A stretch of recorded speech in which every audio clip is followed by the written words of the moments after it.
Here we go.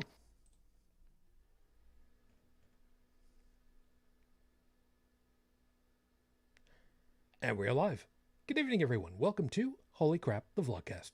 Vlogcast comes from a skeptical point of view to answer some of the questions of why.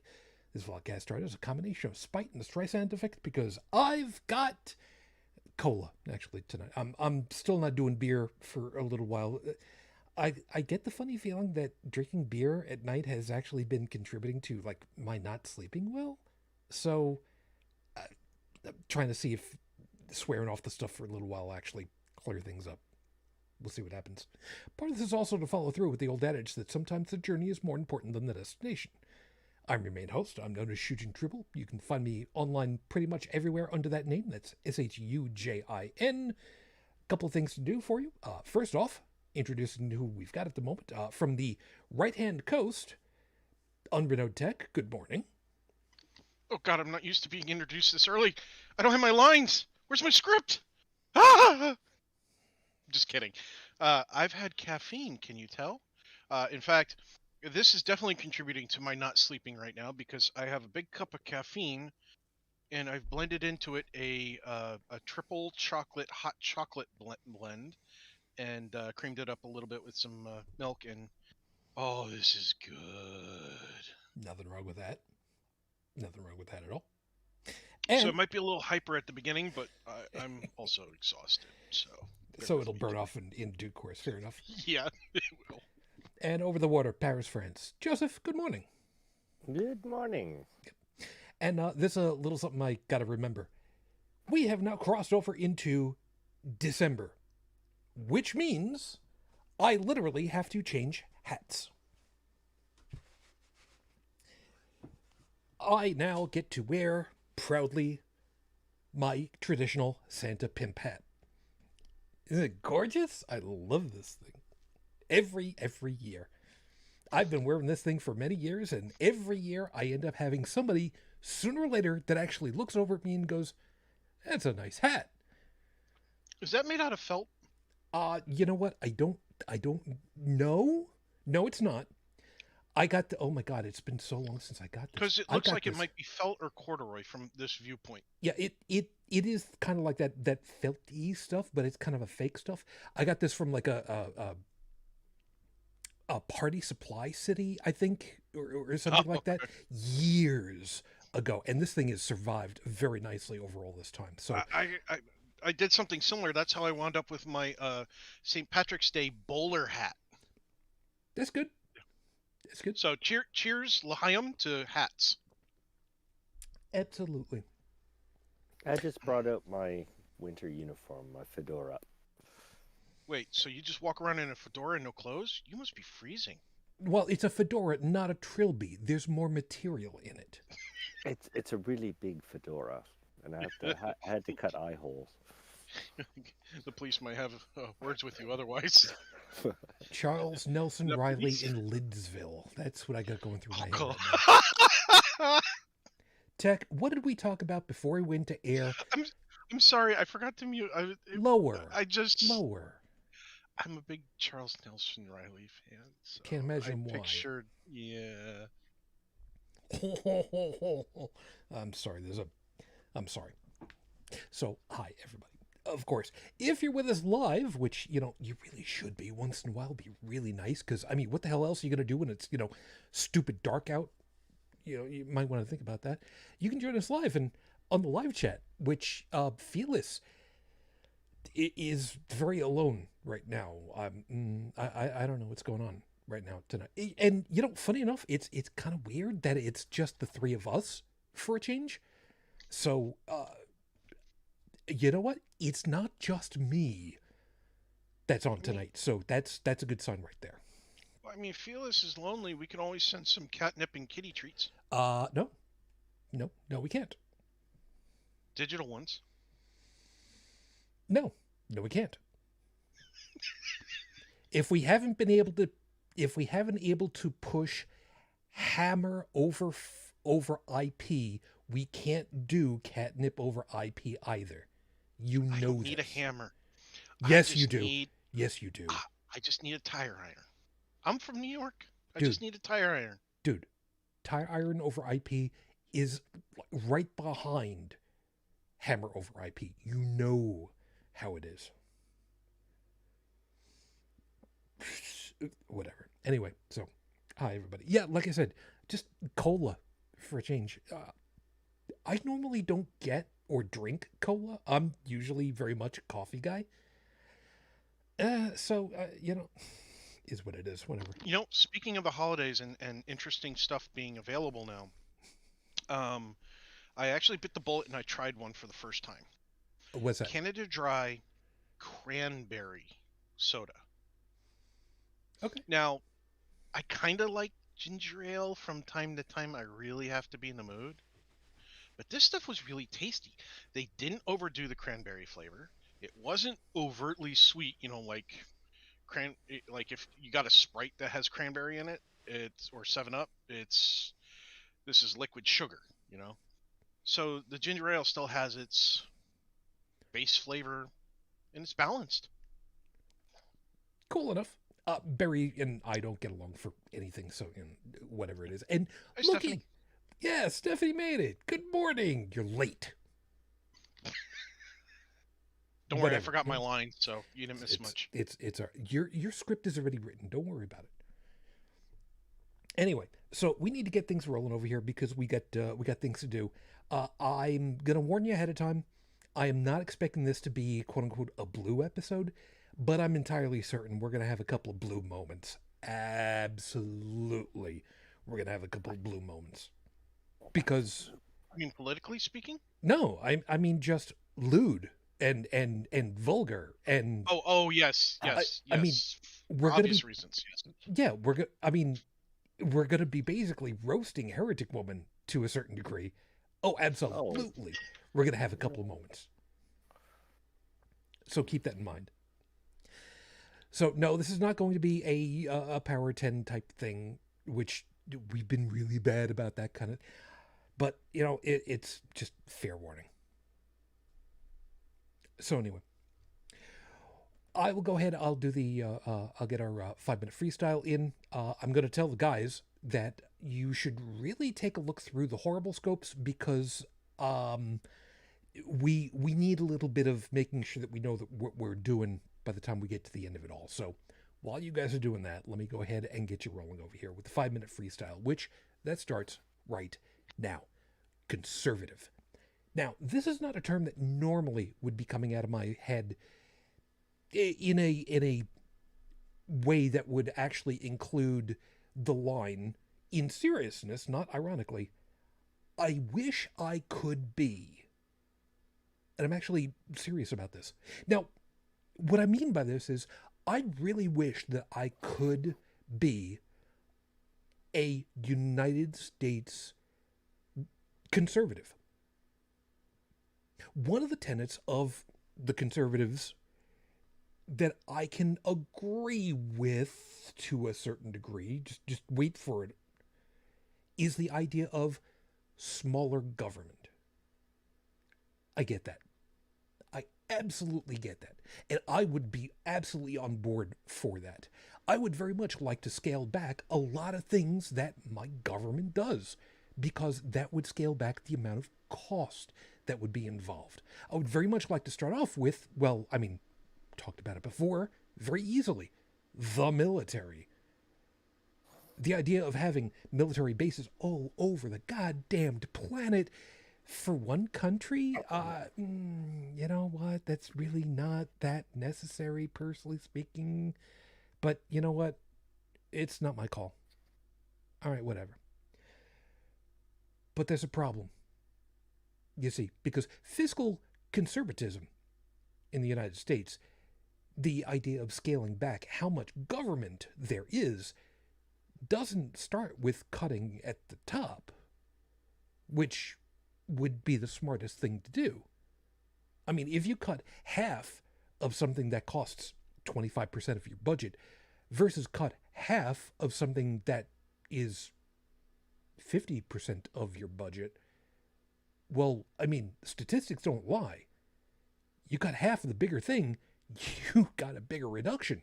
That's just the way that it works. And if you really want to go ahead and be a, fiscal conservative, That's the way. That's where you go looking, but they don't do that.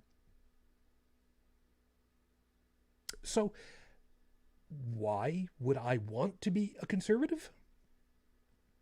Well, because I would much rather have money spent elsewhere for the overall public good. I would like there to be much more for infrastructure, for health care, from, forgive me for wording it this way, from cradle to grave. I would very much like there to be better education, longer education, long-term education, rehabilitation instead of incarceration. I would very much like there to be money left over for things that would make a better improvement long term. I would like there to be an actual investment in my country's people for the long term. But we don't get that. I would like to be a conservative, but I can't. And one of the biggest reasons why is because we can't have a smaller government in the areas that matter. Areas that give us clean water and clean air. We need to invest more in that. We need to spend more in that. We need a bigger government to actually make sure that people are doing the things that they're supposed to be doing and punish those that aren't. Tax evasion? The IRS should be slamming the shackles on people that are going ahead and saying, hey, I'm a religious institution and I'm going to go ahead and I'm going to do all the things I'm not supposed to do, even though you guys aren't going to do jack shit about it. That needs to be invested in, and that needs to be spent more on. We need to have the Department of Justice spend more on it and make it do its job, so that when people actually go ahead and get into politics and do all the things that are wrong and illegal, that they can be prosecuted, as the expression goes, to the fullest extent of the law.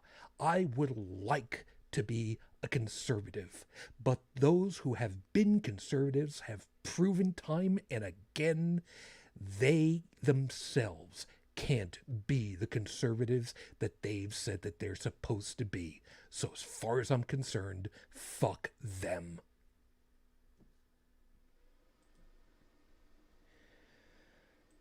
This is episode 387 on the docket. You're on our Heretic Woman's Way. It's been a long time since, well, it feels like it's been a long time, and it feels like it's only been yesterday since we lost Heretic Woman, who was, to say that she was a firebrand on this show would not be selling her short, even though she herself was. There's one of them right there tonight. And you know what? As far as I'm concerned, she can go ahead. She can kiss my Italian white ass. It's not really white, but I mean, you get the idea. But I miss her. I miss her a lot. And I had something that came up on Facebook where she talked about something that, you know, meant a lot to her. And it just made me think about her. And it was just, A, I have to read what she wrote. And B, it seemed like a good time to just go ahead and talk a little bit about the stuff that she did. Because Lord knows we don't talk nearly often enough about her. I mean, technically it's behind her back at this point. And you know what? She'd probably have a very good laugh at a lot of the stuff that we're going to say. And even if she didn't, you know what? What's she going to do at this point? Haunt me? Actually, I'd very much like to see that happen, personally speaking. So we'll see. I did go looking up information for Rafe Badawi. We have nothing new. Sadly. Which means, as of the recording of tonight's show, it has now been, I got to scroll down a lot in order to find it because I got stuff to read later. As of tonight's recording, it is now 9 years, 5 months, 25 days since Rafe was unjustly incarcerated for thought crime. Our hopes or thoughts are still with you and your family. We are still waiting. So with that, how about we go ahead, we take care of the horrible scopes, and then we get into the actual fun and games of tonight's show. I'm assuming that you guys got the chance to read through and you understand what's going to be happening in a little bit, yeah, gentlemen. Um, Are you talking about the two sentences Yes, in YouTube? the end of the horrible scopes. You guys are all good. Oh, that for the final. the One final. un momento, por favor. You know what? If you didn't read it already, it's a little bit too late. We'll Oh, we'll work with it. yeah, with the three of us. Okay, I see where you're going with this. Yeah. Okay. All right. So, for those of you that are apprised of this, it's time for the horrible scopes. If you remember what your astrological sign is, great. If you don't, it doesn't matter because you're shit out of luck at this point anyway. It's not going to really much matter. Aries, you bribed, so you'll get treated well. Someone in your house made stock with the leftover carcass from Thanksgiving's turkey dinner. It was even sifted through a super small sieve to make sure even the smallest bones can't get through. As a sidebar, oh my god, some of those neck bones and cervical bones are absolutely tiny. I found out one time before. That sucks. Yeah. But they stored it in a washed out grape juice bottle and didn't take off the label. Remember, if you get thirsty, don't go looking for juice. Just drink coffee instead. Yeah, I actually had been thirsty this week, and I went reaching for that bottle and then suddenly realized, oh, yeah, I should really have coffee. Taurus, time for you to enjoy the next month as only you know how. The nights last so much more than the day does. You might as well just flip your entire sleep schedule. Just remember to set your phone to do not disturb, or someone will wake you up about your car's warranty. Yes, I'm here. Scrolling back up top. Oh, YouTube ads are finally in your favor this. Oh, Gemini, sorry. YouTube ads are finally in your favor this week. There's one circulating about the gift card scam alert, and you better remember about it. Not for yourself, but for your boss. If you thought the Nigerian prince email scam was annoying, wait for this one to happen. They're YouTube channels of guys that go through and absolutely piss off the fake tech support scammers. I love those guys. You guys are great. Thank you. From the bottom of my black little IT heart, thank you. Cancer Mo Child, you are not too short, no matter what anybody else says. Unless you're trying to get a job as a Blue Man performer. If your so-called friends tell you that 5'9" 3/4 inches tall isn't close enough to 5'10", then they can just not get a Christmas gift this year, right? Right? Wait.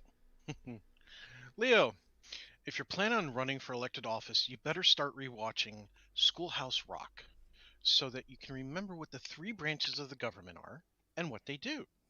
No, there isn't a version specific to Canadian politics. Just wing it. It'll be fine.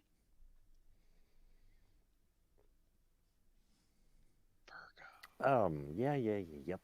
Virgo, stop getting worked up over YouTube reactors who are bad at what they do. That's the beauty of having the power to change what you're watching. If someone's doing a bad job, just stop watching them. Same thing with burger joints. Stop going to Burger King and McDonald's when Harvey's and Five Guys are so much better. They are. Oh my Well, god, they so much are. but the milkshake's a bit overpriced. I don't care. For an extra 75 cents, you can have bacon added to anything you want in Five Guys, including the shakes.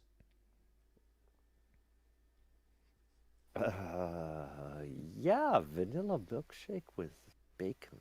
Yeah. It works. Oy. It works. Yeah. Try it sometime. Libra, suggesting you work through your music collection was a mistake. Now that you know there's some songs that are in mono instead of stereo, and some of those are encoded at 112 kilobits instead of 128, we're sorry we accidentally set off your OCD. Sleep in on Saturday.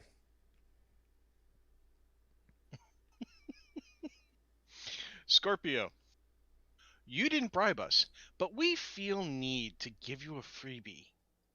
A good one this week. It'll help prevent a nasty, emotional, vicious breakup between you and your significant other. So pay close attention.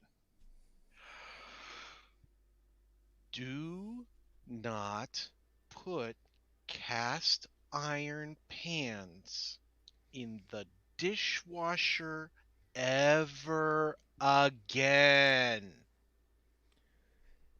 We cannot stress that one often enough. Yes, learn how to season your cast iron pans. Please, people. Yeah, I can understand that. Sagittarius. Food is very much in the stars for you this week. There is nothing wrong with buying frozen pizza as opposed to making one yourself from scratch. Don't feel like a failure because you've never made a homemade. Oh, now you've never made a 7-layer bean dip yourself. And yes, it is actually possible to turn homemade whipped cream into butter by accident. But that'll be the tastiest bread and butter you'll ever have. As long as you remember to salt it if you're going to be eating it directly first. Oh, it's good stuff, though. Oh, Yep. it's good stuff, though. Yeah. And by the way, if you ever get if you have a cast iron skillet, make a cast iron skillet deep dish pizza if you ever get the chance. There's nothing like it. I've actually considered doing that. Mhm. I have to think about that. And somebody actually surprised me. A friend made me a pizza, kind of like the like what you get from Uno's, that Chicago style, but they made it in a not a pressure cooker, but one of those you know what I'm talking about, right? No. The they make Oh, these the machines. Dutch oven. Big What? big thing with a big ass lid on the top. Oh, Looks you know like what it it should does fit in a then? crock pot. Yeah, exactly. That's what. You know That's what it actually does? what it's called. Yes. I know. Jesus. It's a different Yeah, thing. Different thing entirely. That's a different kind of Dutch oven. This is a real thing. This is the real Yeah, thing. you don't. That's the kind of Dutch oven you make in bed. No, this is the Yeah. kind you make in the kitchen. Okay. All right. Yeah, a Dutch oven, Chicago style deep dish pizza. It was amazing. Okay. Capricorn. Family will be visiting soon, so start working on ways to convince them to leave early. Set up a plug-in room deodorizer with an electronic ignition at the front of the atomizer spray nozzle. Every couple of hours, it'll puff out a little fireball when nobody is looking right at it. They'll see it eventually, and you'll get your house back to yourself. You could also go with the nuclear option. Just buy a couple little boxes of Legos and leave the Legos all over the floor. Dude, this is supposed to be just gentle fun. We're not monsters. This is the age of Aquarius. Aquarius! Your Capricorn friends are likely going to need a place to crash this week due to an unexpected house fire. They'll only be there for a couple of days, so be nice to them. At least until Festivus. Then you can let them have it. Oh, okay. So this comes down to me. Pisces. Staying up until 5 a.m. researching the difference between freshwater and saltwater fishing licenses is not an effective use of your phone's battery, your eyesight, or your partner's sanity. Yes, you could bypass the need for a license by being in international waters, but that's over 6 hours travel one way. I have questions. Okay. And even then, you'll have to obey the laws of the country your boat is registered in. It's almost ice fishing season. Just plan on joining your friends in Quebec. There's plenty of good ice fishing in Quebec. Who doesn't love ice fishing in Quebec? I fucking hate I fucking hate fishing in frog loving, Putin creating, Celine Dion adoring, snail sucking, mime loving Quebecois land. Are you okay? Yeah, Joe, just show us on the map where they hurt you. Show us on the doll where. Oh no, that's a different problem. We'll deal with that later. Those are horrible scopes for this week. Remember, if you enjoyed what you got, that's a mistake on my part, and you can bribe us. I'm not above bribery. Remember, you can bribe me to be nastier to the stars to be nastier to someone else. So you know, keep that in mind. Do you? I just have one question. Do you Sure. know of any? Do you know of any freshwater international waters? No. However, I was specifically writing because of salt water. I actually was looking up information about fishing licenses in New York State, and I was pissed off to find out how much of a difference there is between freshwater, which is otherwise known as inland fishing, versus out on the saltwater down where I grew up, Long Island. Saltwater, you just have to register. You don't have to pay anything. But freshwater, you have to get a license for. And if you wanted to be in international water, that's considered 200 nautical miles away from shore, which is a minimum 6-hour drive in a trawler. That's not a good day for anybody. Yeah. Yes. But the goal was getting around the freshwater fishing fee. Nope. Yeah, well, it is what it is. And it's not what it isn't. Can you export fresh water to international waters? You don't have to. That's that's what the Hudson River is all about. I think we just found a technicality. No, because the water flows through the lakes, through the Great Lakes, and then down south through the Hudson Valley, and then out through New York City. Where it's trying very desperately to get away from New Jersey. I'm sorry, New Jersey. I'm terribly sorry for you guys. Oh, that's where it starts to sprint. Yeah, actually, yeah. So anyway, like I said, we're gonna do a little bit of roasting time about Heretic Woman and some of the stuff because, she richly deserves it, amongst other things. But like I said, there was a piece that she wrote that came up on my Facebook memories, and I'm going to start us off by reading it. And this is going to take a little bit of time, so I'm going to ask your indulgence sitting back and listening, because it kind of feels important for me to kick it off with this, because if we're going to go ahead and kick her around, the least I can do is at least get her off on the right foot. In marching band, that would be the wrong foot, but unless you're in the Garfield Cadets, but that's a very niche joke and nobody gets that. So, from her Facebook posting, I think it was about 7 years ago. Some people already know this, but Tuesday, one of my favorite aunts died. My father's sister, she was only 64 years old. That's younger than her own mother was when she passed. My uncle has already been gone a number of years now, but my aunt, while it hit her hard, never let that faze her. My aunt was fiercely independent and tough as nails. She always did her own thing and fuck anyone who tried to get in her way. By the way, I'm reading it verbatim, so any of this stuff, that's her. Take it up with her. At the headstone. She always did her own thing and fuck anyone that tried to get in her way. Her life was a lot shorter than it should have been, but I think she had a good one, and I think she was happy. She loved animals and kept horses most of her life, as well as dogs. She had her own little hair salon in her home and did hair for the community for decades. She was the first one to ever cut my hair and the only one for my entire childhood. She raised my 2 beautiful cousins and enjoyed 3 grandsons. Again, far too short, but it was mostly a good life. I know that death and loss is one of the hardest things we all have to go through in life, yet it is an integral part of life. Unless we die at far too young an age ourselves, we will all experience loss and grief at some point. I am also keenly aware that this heartache and fear is primarily what drives belief in gods and religion. What wouldn't any of us do to be able to see and spend time with those we love whom we have lost? It's a hell of a lure.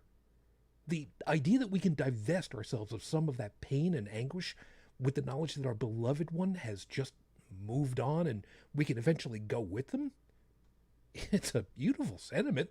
It's a comfort to millions. It inspires people to do incredible things. And it's all a fucking lie. Those we have lost are gone. They are never coming back in any form, and we will not be going anywhere to see them in the future. This is reality. And in all honesty, it fucking sucks. Which is why billions of people in the world refuse to accept this reality. Religion has known this for millennia, and to me, one of the most despicable practices of religion is to manipulate and capitalize on that. Religion takes people's deepest fears and pains and uses it against them, and it is reprehensible. I've heard it said frequently that if religions provided comfort to people, then we should just let it be. Allow those people the comfort they seek because it doesn't do any harm and it helps them. Bullshit. It absolutely does do harm. For every person we allow to believe this shit, they sell the same pack of lies to everyone else in their lives, especially any who have children. By allowing this mirage to exist, we are harming billions of people who hang a good deal of their emotional well-being on something that is false. We have allowed generations of people to cling to this ideal that death is not death and that all have the possibility of more. In doing so, we've deprived ourselves of the true value of life. The pious deprive themselves of true living, and the fundamentalist often seek to deprive others of experiencing being alive. Beyond that, we have also deprived generations of the opportunity to gain emotional strength through experienced loss as it truly is. When people say we should allow a grieving person that solace of believing in eternity, it sounds like a kind thing to do. We think that it will ease the pain of the loss if we allow them to think their loved one will be waiting for them in the afterlife, whatever that means to them. But it doesn't. It only deprives them of the ability to fully process and accept that loss, because they will always doubt that it is actually a loss. They have hope that it's only a temporary separation, so why would they seek to really accept the finality of death? As a refresher, I looked up the stages of grief. I've been through it enough times that I don't even follow the stages as they are anymore, so it had been a while since I thought of them. Some schools of thought even claim that there are more stages than I remember, but 2 very important things stood out to me. One is the final stage. Acceptance is not reached by everyone. Just think about that for a moment. Millions of people will experience grief and never be able to fully accept the loss. I have to wonder how much of that is caused by religion and the notion that the loss isn't final. I ache for those people who will never know what the peace of that acceptance is like, for those whose emotional pain will likely never ease. If religion causes even a small fraction of this, it is an evil thing. I suspect it is the cause of a lot more suffering than this. I am a firm believer that adversity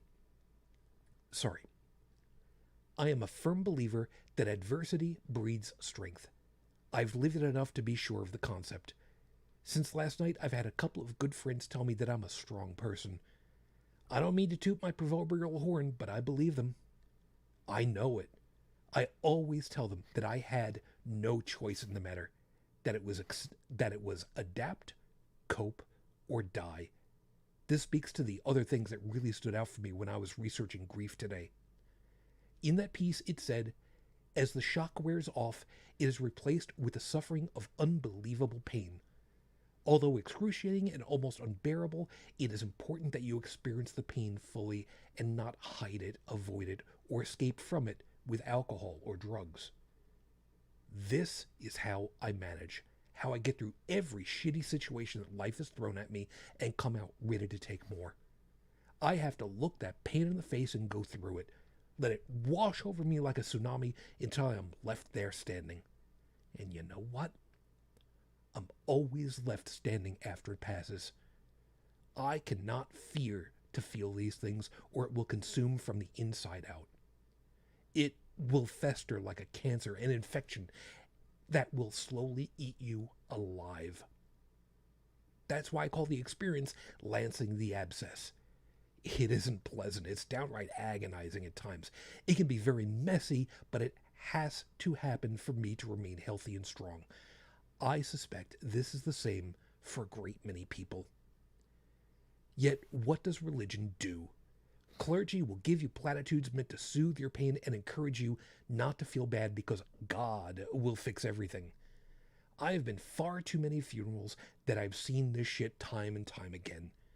Your loved one is in a better place, or God wanted to take them home, or God needed a new angel, and of course the idea that your loved one will be waiting for you in heaven or be risen on Judgment Day.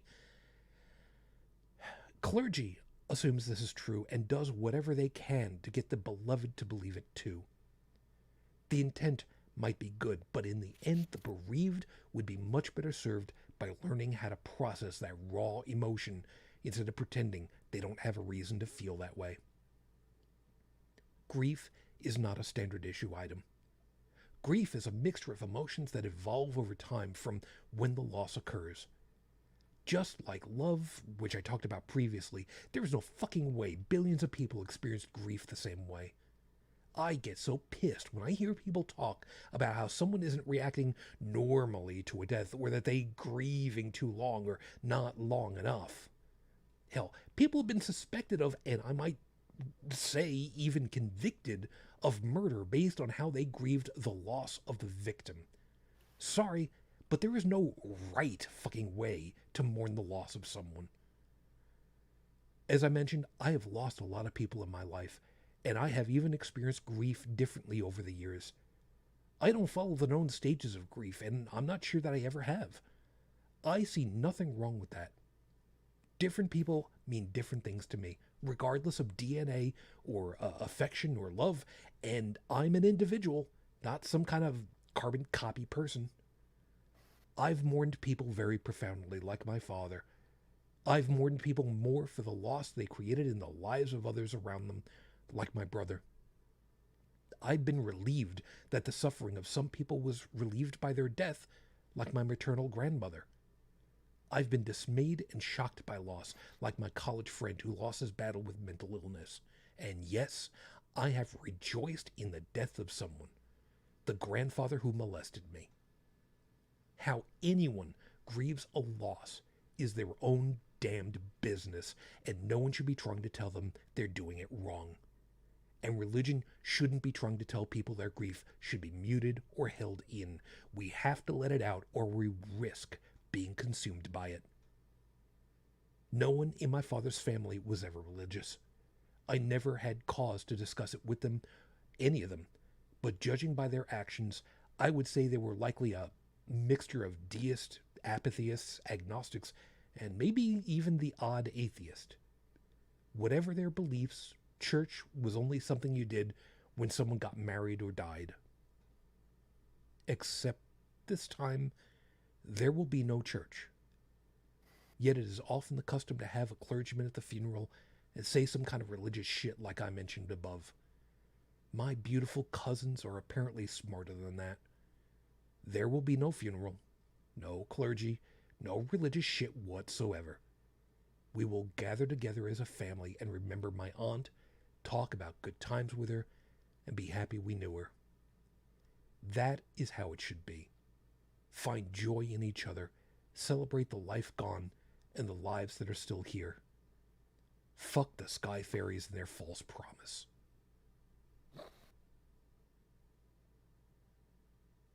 I had this come up and I read it and I read it and I literally read it again.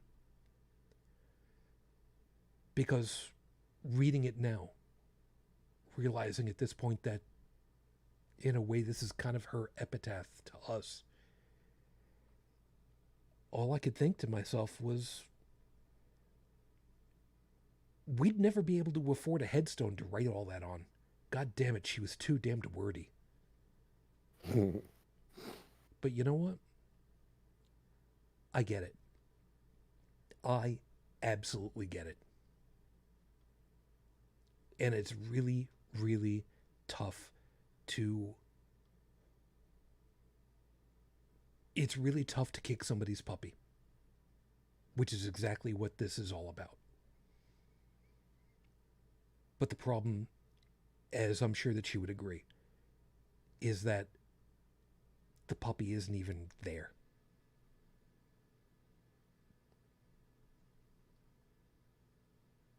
I miss her. In my own way, as hard as it is for me to use the expression, I love her. And I'm really glad that we had the chance to have time with her. Because it's just this kind of thing that bulldog sense, that bullhorn that she is, was able to give us some time. So now that I've gone ahead and I've done that, and I haven't had the chance to read what's going on over in the chat because I can't read two things and not screw up my head, that would really hurt. I'm gonna read over what you guys had to say. So, Joseph, I think you knew Heretic Woman before you joined us on the show, if I remember correctly, didn't you? Well, she was the one who got me into the show. Well, that's not what I asked you, but yeah, I mean, yeah. Yeah. Well, what? Well, yeah. What I said was just an addition to that. Yeah, we met through, I think it was We Love Fucking Atheism. We fucking love atheism. We fucking love atheism. Probably something like which that, yeah. became Woofla. But, yeah, that eventually disintegrated. And, yeah. I guess I knew her about 3 years before coming on the show. She was always a bit of a spitfire, wasn't she? Depends on... That's true. It depends on whether you pissed her off or not. Yeah, exactly. If you're deserving of that ire. But, yeah, for personal reasons, I owe her a lot. And getting me on the show, getting me out of my bubble was part of that. And I am really glad that we've got you. I really am. And I'm not saying that to blow smoke up anybody's skirt. Anybody that's known me for any length of time know full well I don't do the platitude thing. I am truly grateful to be able to have you. And Wow. yeah, just I'm glad you decided to take her up on that, man. To what? What? That you took her up Take her on. up. Yeah, I thought you said take a rip. Okay, take a... Yeah, well, yeah, it took some convincing because public speaking is not really my kind of thing. But, yeah, she was quite convincing. That's a very good way of putting it. Oh, God.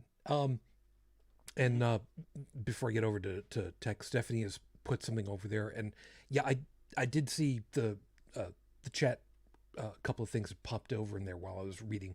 I didn't want to get distracted and have to stop over there, but Stephanie had put, every year children kill themselves because they want to be with mommy or daddy like they were promised by the adults around them who cannot face their own grief. That story is a non-zero number. I don't know how many kids. I don't know how many grieving children, but that is a non-zero number. So, yeah, that kind of hurts. And Tech, you basically came into contact with her because, well, I guess technically me, because I roped you into doing this thing because It's I all needed your someone. fault, man. You know what? I'll take it. I learned it by watching you. You could have done worse. No shit. You know what? I think that was actually a compliment right there. Thank you. It was a compliment. I really could have done worse. That's true. And Yeah. But it'd be harder to do better. What could go wrong? I'm sorry. A lot of things could go wrong. Please. We don't believe in magic on this show, but god damn it, are you trying to summon the great god Murphy? You never use that expression unless you're trying to summon the great god Murphy. Joseph, what is wrong with you? I have Oh, enough problems at work. Can you please refrain from bringing me into the spotlight with Murphy? well, I get everything that can go wrong out of the way first, so that, everything that comes after is. It's the holiday season. We don't need Murphy's help. It's true. Yeah. Oh my god, it is so true. So you had the chance of meeting her through all this and through all me and so Never met her in person, though. No, me neither. I got lucky. That's a regret. I got lucky to be able to see her a couple times. I She heard was she's short. like really short. Yeah, she was. Yeah, she was. But It's like I want to see that much energy in a tiny little package and just see somebody piss that package off. Come on, let's do this. I Oh. gotta. Let's go find a misogynistic Muslim who wants to tell her where her place in life is. Because that was the thing. She knew a lot about Islam Oh yes. and other things too. Oh, And yes. she used to have she would tell me about and us too as well. I remember once in a while I had like a one-on-one with her too. About some idiot on Facebook reaching out to her because she had this beautiful graphic. Well, she does have her account on YouTube is still active. Mhm. So if you do a search for Heretic Woman YouTube, the first link that shows up is her account. And there is a little profile picture there. And that profile picture also happened to be her Facebook one. So there happened to be a lot of men who followed Islam who decided to tell her what her place in life was supposed to be. And there were plenty that even hit on her, not even knowing what she really looked like. Many. And when she turned them down, they would like tell her things like you need to be raped and blah blah blah. And then or there were the other ones who were on the complete opposite end, and I believe the way that the kids say it these days are absolutely simped for her, and were just groveling for her attention and adoration and that just. Well, don't forget, regardless of what a person's stance is, when somebody has confidence in what they're doing, when they forget whether they have confidence or not. When they display that air of confidence, they could be faking it, by the way. But when somebody displays confidence in what they're doing, there are people out there that are attracted to that. Even if they're getting the wrong message from whatever that person's spouting, they're still attracted to it because their brain. That's all. it's a normal response. Um, so yeah, she had a lot of people hitting on her, um, and she used to love it when the Muslim front would not only tell her where her place was in life, but try to tell her that bad things was going to happen to her. She whip around and go, yeah, well, your prophet was a child molester and a child rapist, and ooh, they'd lose their shit. And the best part about it, the She wasn't wrong. absolute best part about it, and She it's beat him with it, facts. yeah, and we can go back to various shows and hear me complain about it. And I say complain in scare quotes the way that she would always do it, because we don't do the air quote thing over here. No, we do it the way that she did it, which is the air quote curtain. You know, Eh, she would have typically no less than 3 dozen Chrome tabs open at any one time, Oh because God! I counted.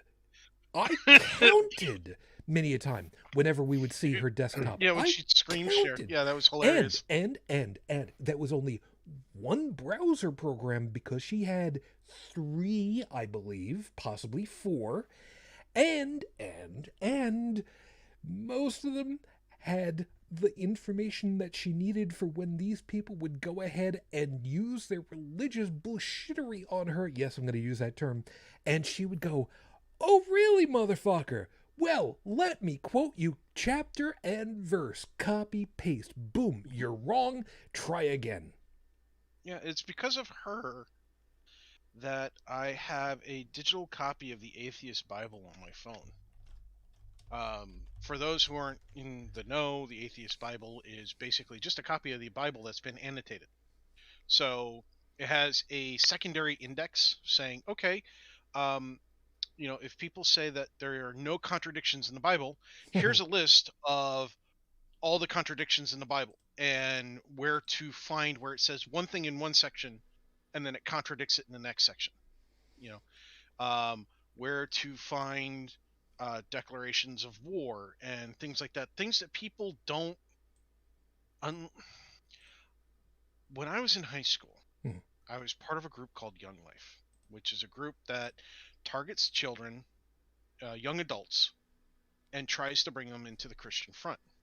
Okay, and I drank the Kool Aid for a bit, but the Kool Aid didn't last very long because my family made me actually read the Bible. They actually made me read 3 different versions of it, one of them including the older King James version, not even the revised King James version.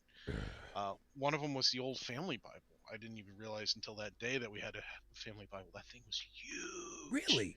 Wait, Yeah, I didn't you're know. talking like one of those like One of the 1800. ones that, one of those ones that if you drop on somebody's head, they might not live. Okay, you're talking about basically, and I am making this comparison because it is so apt.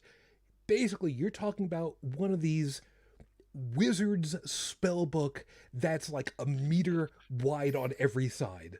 So it fit on a bookshelf, but it was bigger than the other books, but it wasn't that big. Okay, okay, But it was heavy because the Bible's a thick book, that's true. right?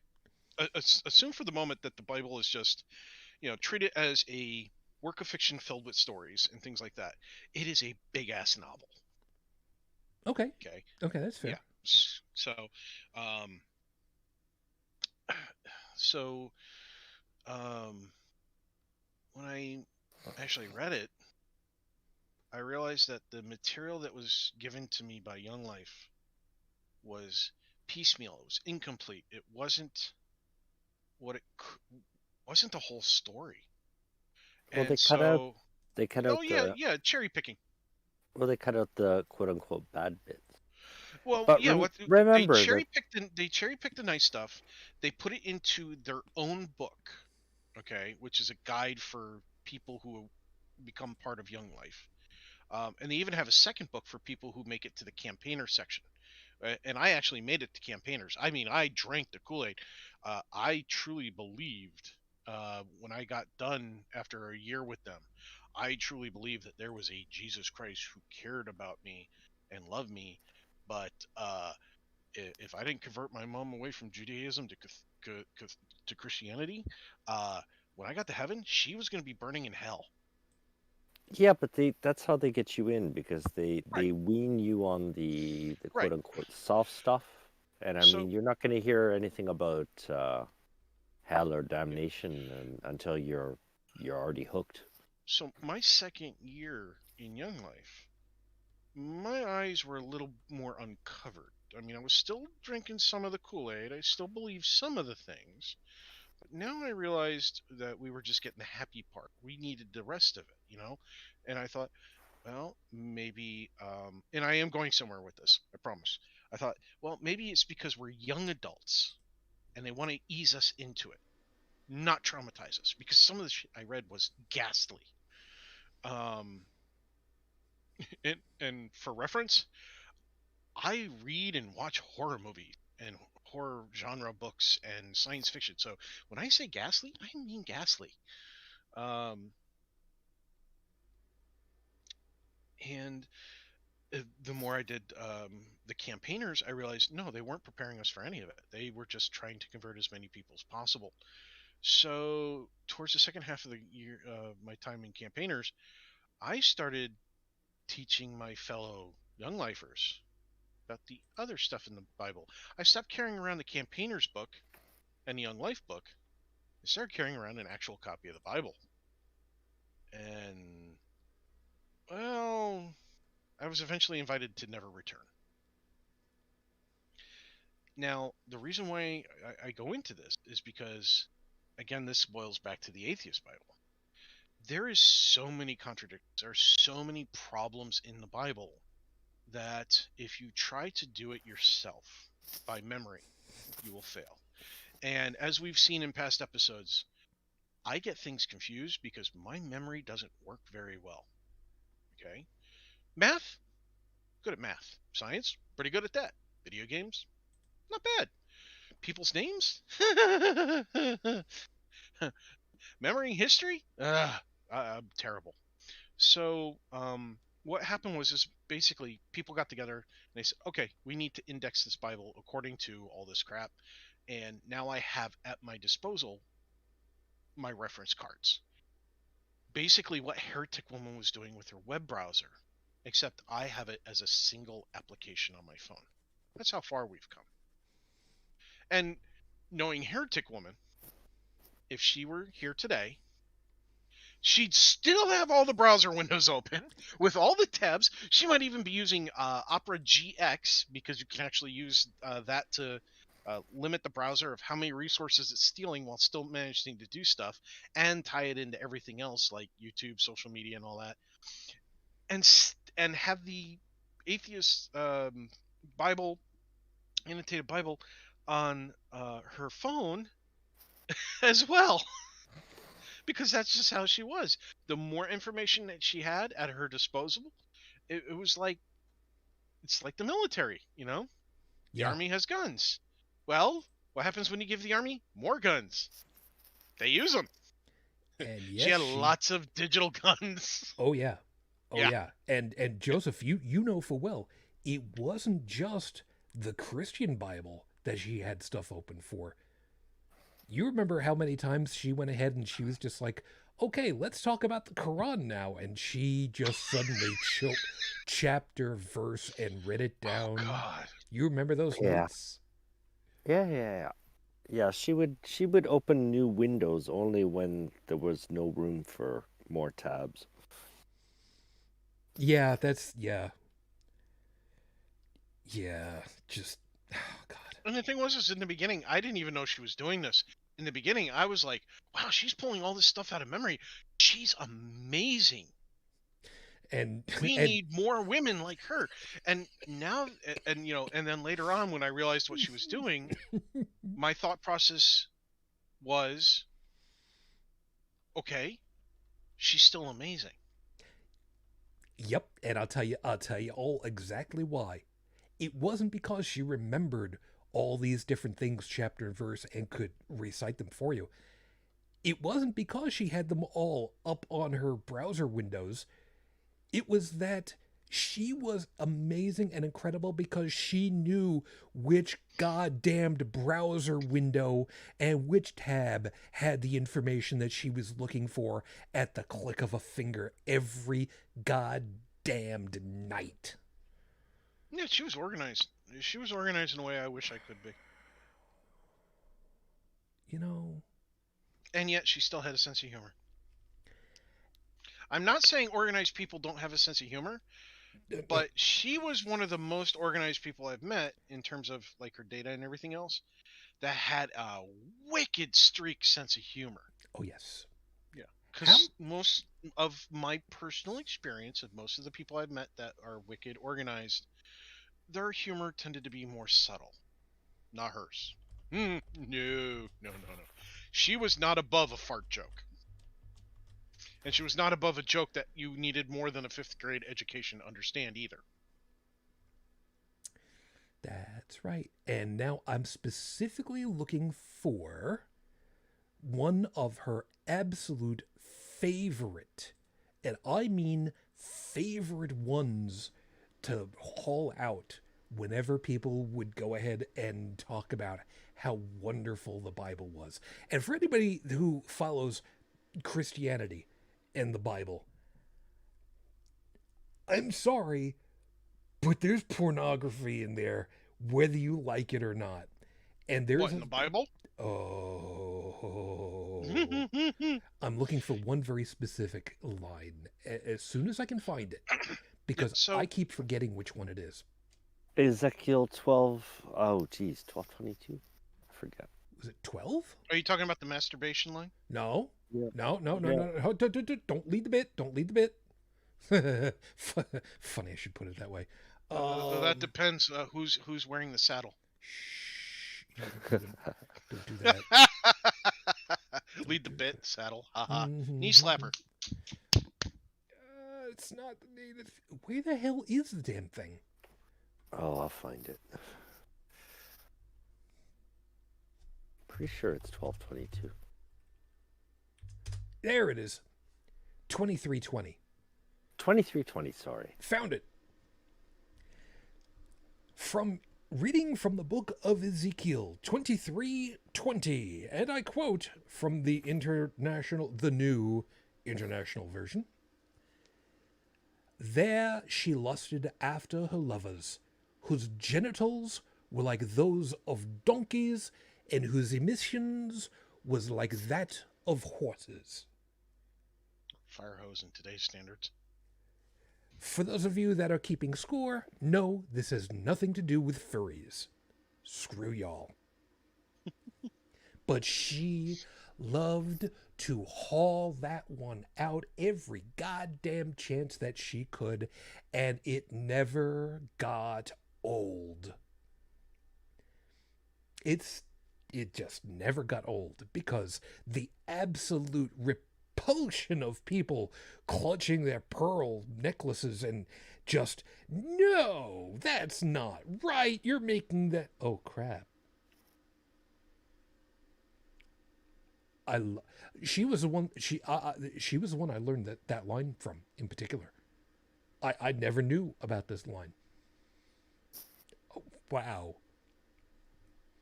If I had known this line was still available, that was our absolute favorite. Oh, absolutely. It's still mine. I don't always remember it. I don't always have to refer back to it, but oh my God, I love this line. There was something else. She even introduced me to music.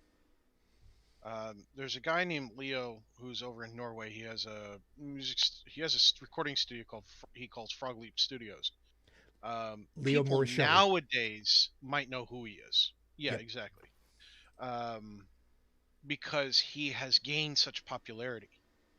He's even toured just doing cover songs, because he originally started doing that just advertising the capability of his recording studio. And, she introduced me to that. If it hadn't been for her, I would have missed out on just an amazing musician. It doesn't matter that he didn't write the music. He can sing, he can play multiple instruments. He's got friends that are musicians. He has his daughter in some of his music videos. He's pretty damn good at what he does. Some of his music videos, the music's pretty good, but the video is entertaining as heck. He's got puppets, toy instruments. He does makeup, does a whole bunch of things. I mean, he's got a freaky ass rabbit suit. Well, that was for the song. But what I mean is that he's a very good entertainer. Yeah. And I still listen to this stuff. I subscribe to him. So, Heretic Woman wasn't always just business. She was happy too. She and I, we both gushed Weird Al Yankovic. Oh God, can't imagine why. Yeah. Poor Weird Al. If she and I were ever in the same room with him at the same time, he'd get it from both ends. Figuratively speaking. That didn't sound right, but I'm not taking it back. And I don't think that you got to. Yeah. Completely understandable. But yeah, Man, I mean, she was a. Awesome. Who would really have wonderful things to say, and would probably, I say probably, might have video of her in her element, acting as a bullhorn. You know what? He might. Or Arlo. I don't know if Arlo does. Arlo might. But I wouldn't go pestering him for it. Yeah. I wouldn't pester him. No. Arlo might. Dave might. Dave is a bigger might. But I'm fairly certain either Ms. Ashley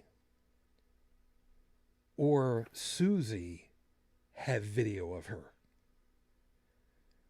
Because they had been together at a couple of different skeptical conferences, and they shouted down some protesters at something or other.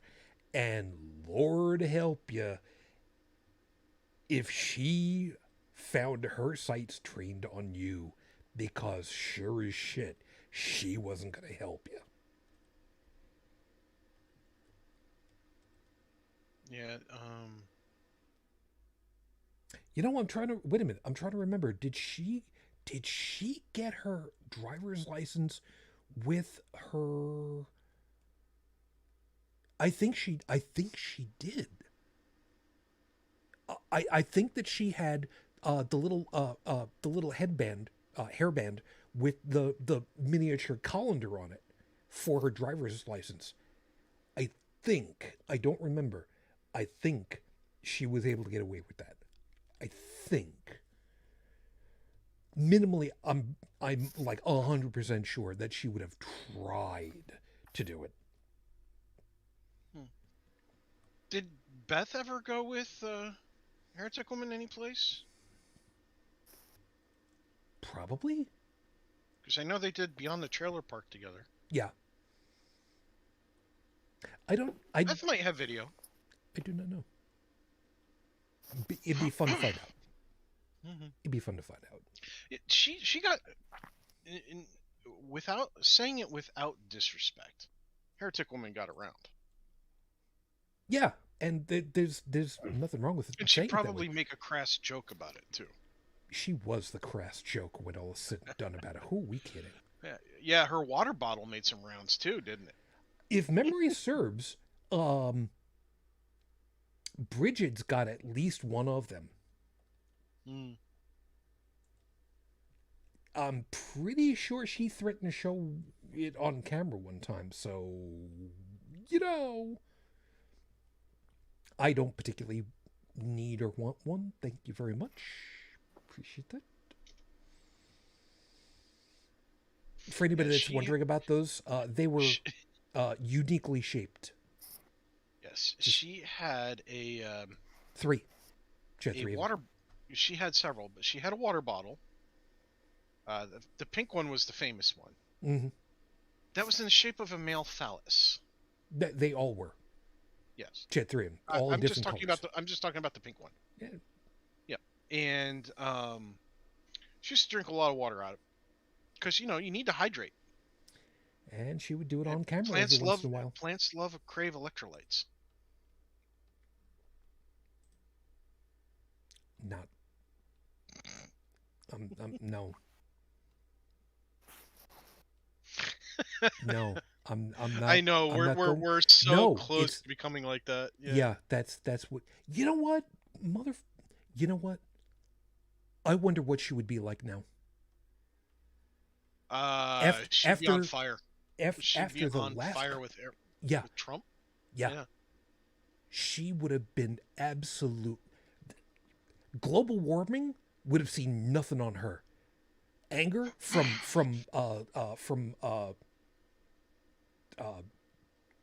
Inside Out, the movie Inside Out. Anger.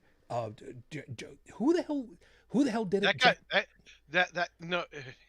Jack Black am I thinking of the right guy? No, not Jack Black. No. Oh God. We know who the hell it is. We'll find it. We'll find it. That fire out the top of the head thing. Oh my God! Totally. She would totally have been absolutely vicious every damn day and night. No two ways about it. Hey guys, I'm gonna be right back. Okay. It's that time. No worries. Oh my God! Inside Out came out in 2015. God, I'm old. All right, so you were close.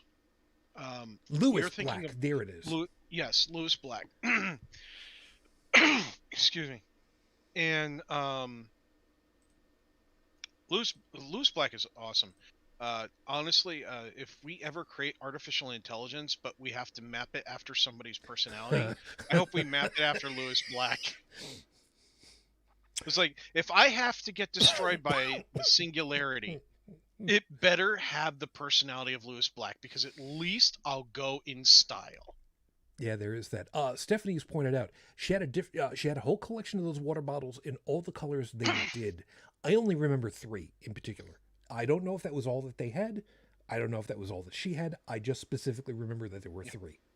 Well, what's funny is if you go on Amazon now and you just do a search for, dick-shaped water bottle. Yep. It's just, the list goes on and on and on. Oh, please, please, please tell me that there is not one in Paisley. I don't know. Oh God, they make Hooter heaters. Little tiny hats for women. Well, never mind. You get it. I don't, and I don't want to. Yeah, it's really funny, the suggested items that come up when I do a search like that. Yeah, that's fair enough. Most of it is for like bachelorette parties and such. Oh, of course. Like for example, the alcohol shotgun. Lower your favorite alcohol into it, point it in your mouth, pull the trigger, and you get a shot of that alcohol. Yeah, that's not a choking hazard, you dumb whatever. Yeah. No. Just no. Mm-mm. Yeah. No. No. What else was it I was thinking about for her? She. I wonder what happened if I went onto a military base with that.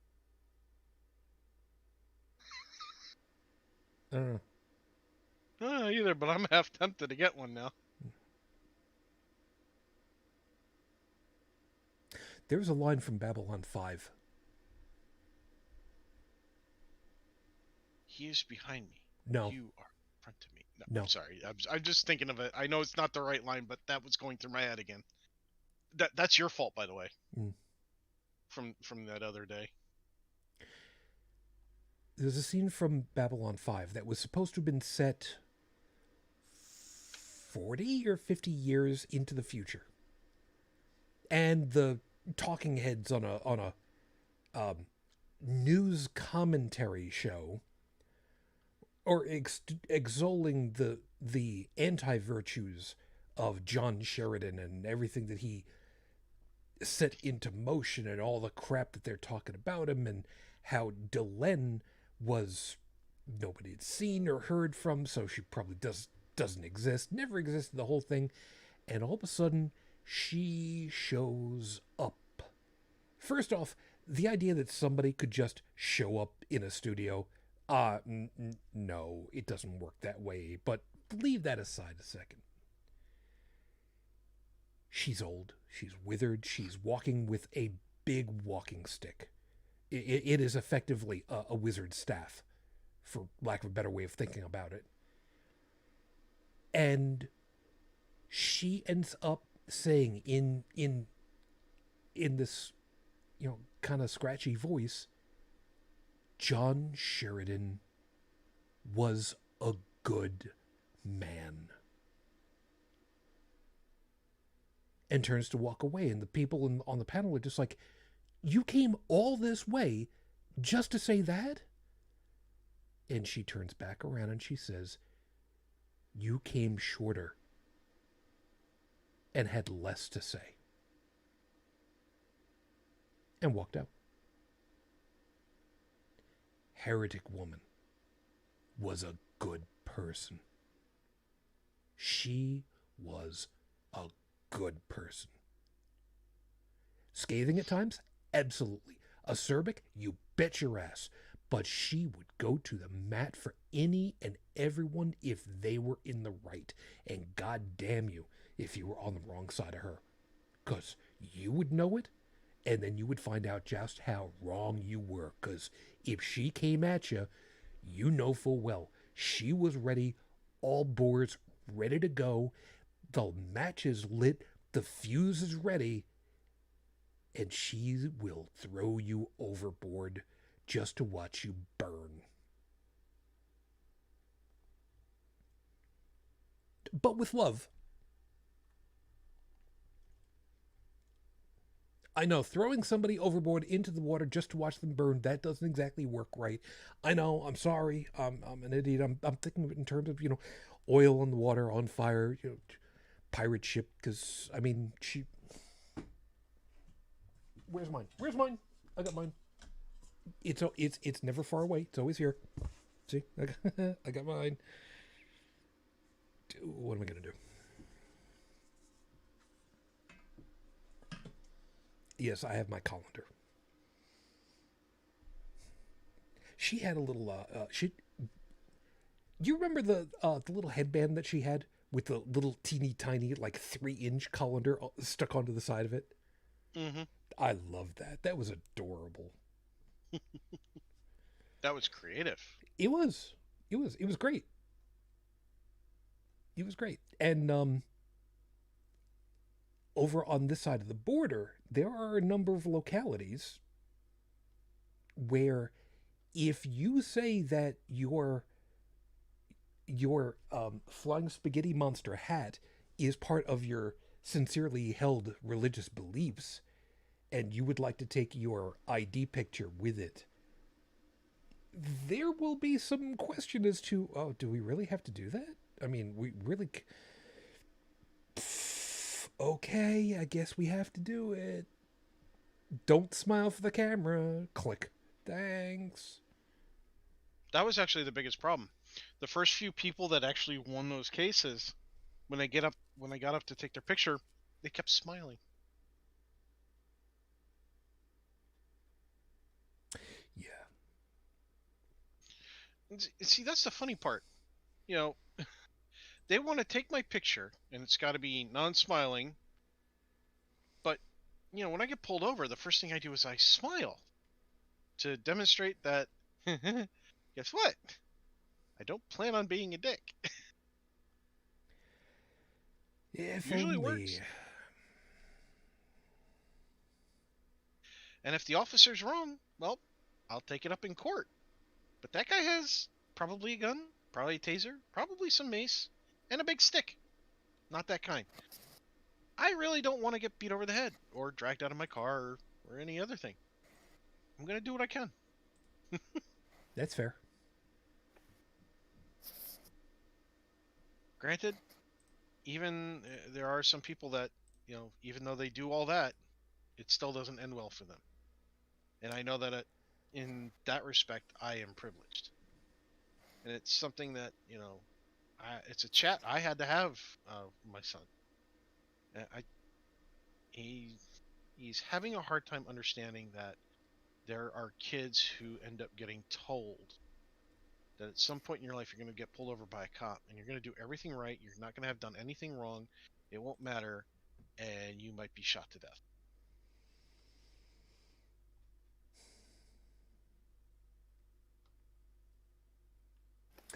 Let's hope that we don't have to ever worry about that. It'd be nice if nobody had to worry about that. And that was the Well, thing. that's You know, kind of where I'm going. Heretic Woman wasn't about, oh, we just need to worry about this one person over here, or this other person over here, or this one group over here. She worried about them all. Yeah. It wasn't just one thing. She was a good humanist. Yeah, and she semi-adopted. Oh crap! I forgot what her name was. Uh, her semi-adopted daughter. Mort. Morticia? No, the hell was her name? Oh god, I forgot her name. Dude, that's a story of my life of forgetting names. It's gonna be one of those nights. Ow. Joe, are you sleeping?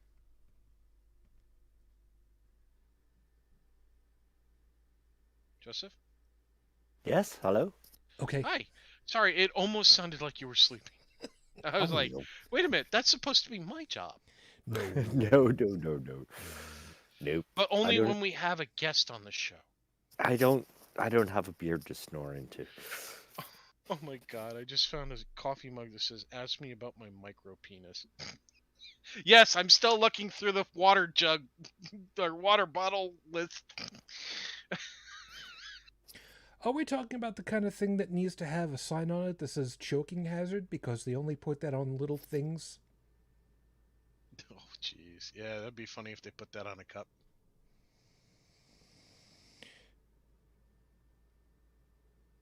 God, where the hell is who? I'm gonna find her because I'm pissed off now. This is gonna piss me off. I can't. You know what? Is what it is, I suppose. All right. Figure it out another time. Anyway. So yeah, by the way, over there in the chat, yeah, you guys can take a look at the Bible verse for yourselves, and you can have fun with that one. What did we learn from her? God, what didn't we learn from her? We learned how we could actually be an absolute tool to these people who want to be holier than thou protesters. And why? What's the justification for us for being absolute tools to them? Because they started it. Fight Yeah, fire with fire.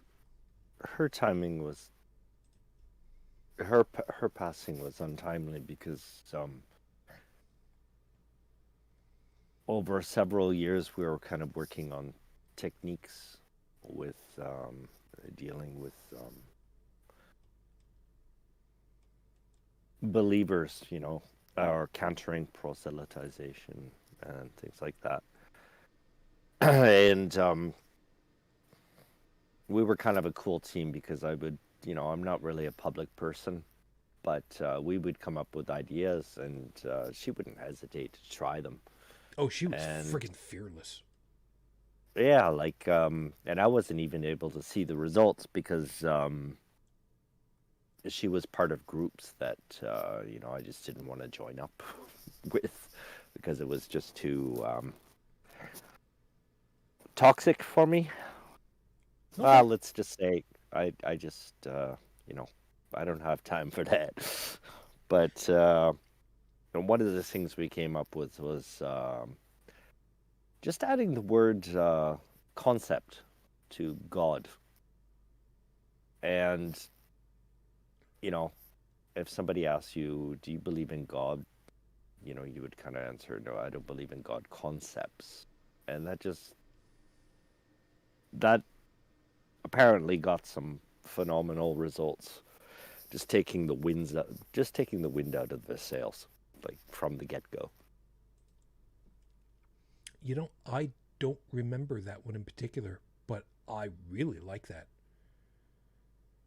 That Yeah, that uh, really takes wow, because just that one word shifts the overall timbre from answering the I may be using this wrong, but and forgive me if I am, and by all means correct me to straighten me out. It to me it feels like it shifts the meta from I accept God, quote unquote, uh, as a thing that I should agree with or disagree with, into I do not believe the concept of this creation of this character that you're describing to it's a begin with. human it's a human creation because with the question, do you believe in God? Um it's loaded as hell because I Yeah, mean it's like a passive aggressive, understated um question. Do you believe in this thing that exists? You know, like yeah, it it's has presented as though it's an actual thing, yeah the but presumption that it's a real thing in the first place. Exactly. yeah, and just Wow, adding the word concept to it just changes the removes entire that. timbre. Yeah. Wow, I'm thank you for giving me either a reminder of that or bringing it to my attention. I don't remember if this was something that she ever talked about on the show or I just forgotten about it, which is entirely possible knowing me, but wow, It what a it difference. it but it's also useful in, not only does it reduce, the proposition to, the concept that it is, but it also bridges across the religions because it reduces the proposition of, an overseer, a magical overseer watcher to it brings them all down to the same level. I mean, whether it be Islam or Christianity or whatever, um, it's just, it's humans proposing to other humans that, while they represent, this, magical, mysterious, um, decider, provider, you know, and that also leads into the next step is that, well, basically, this God concept, it's always funny how it's saying exactly the same thing that, the person who presented it wants. Its desires always match the presenter's desires, which is basically to tell you what you should or shouldn't do in life. Excuse me. Yeah, and wow, you know, the her going ahead and reminding us, wow, it's amazing how often your guide agrees with what shitty information you believe in and what prejudice pre, prejudices. Am I saying it right or am I just can't talk? You know what? Whatever. That what bad things that you've got to think about people. Yeah, it's a case of it's these people. It's the God is not the God of the Bible for them. It's a God of my perception of what this God should be is it aligns with everything that I am and I believe and think. And therefore, if you reject God, and this is unconsciously in some cases, you're rejecting me. So when you get somebody who asks you the loaded question, do you believe in a God? Do you believe in my God? And you go, no, I don't. They get real defensive, real upset. And that's because you're not just rejecting their concept of God, you're rejecting their concept of who they are because they have aligned, you know, man made God, period. End of conversation. Well, it comes back to So this. far, I should say, of all the ones that people have tried to convince me exist, those, in my opinion, are man made creations. Is there a God? I don't know. But nobody has yet to present evidence, any kind, that is convincing to change But my mind. when it comes down to, if you follow the rabbit hole all the way down, anybody who's making and this again comes to my survive by imitation proposition. But when anybody's describing, trying to convince you to obey their God, what they're actually doing is trying to get you to obey them or imitate them. Yeah. They're trying to get you to forego your your their suspension of disbelief, or in other words, they're trying to get you to forego your independent thought and just let go and obey them and let them decide everything for you. Let it go, let it go. But it's not me. It's this imaginary guy who's overpowerful, because just them trying to get you to obey them, I guess that argument's not convincing enough. So they need a bigger, more powerful, more convincing magic thing. And that's what campaigners did with Young Life. It took the kids who believed, it had them in the campaigner's guide. It had you it had you look back through your life where everything went right, okay, and you had to reassociate everything that went right in your life with God. Then you had to look at everything that went wrong and find out what you did wrong that offended God, because you obviously did something that God told you not to do that made it happen. And then, as a campaigner, you lead the other kids into doing the same thing. Well, they can ask you to do the same thing for all the good stuff, and basically, and if you look at, Yeah, if it's if all you good, lump all this together, it's all God. everything good is thanks to whoever decides everything for them, and whatever's bad is, oh, it's somebody else, it's this other guy, it's your fault. It's quite childish, actually. And inevitably, the And God concept always, almost always, I should say, turns out to simply be somebody's brain ego. and it's also irresponsible because, if you take responsibility for your own life, and those dear for you, to you, you have to take the good with the bad. You have to assume the responsibility of what goes wrong and what goes right, and examine what you did wrong, and come up with demonstrable, real-world answers, solutions to the problem, instead of just shoveling off the responsibility to some imaginary sky daddy.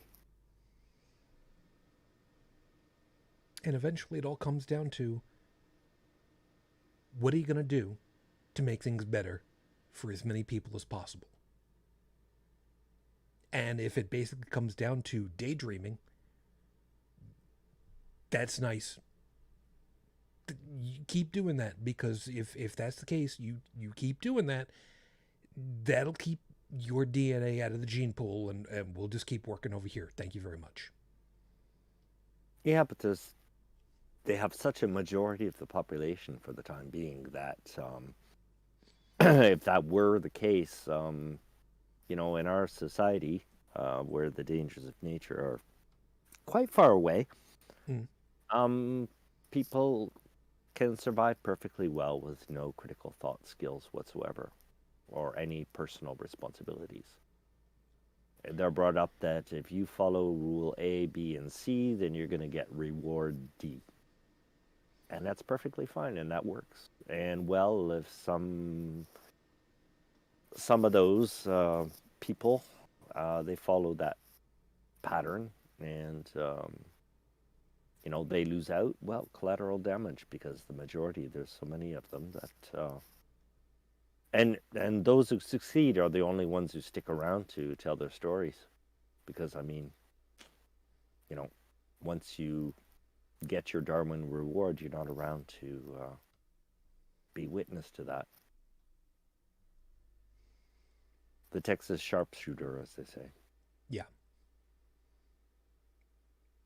Yeah.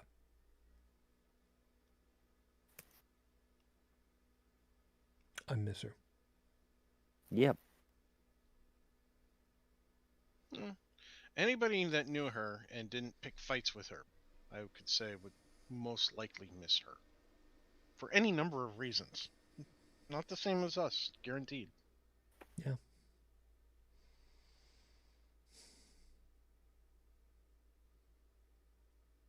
I'm glad.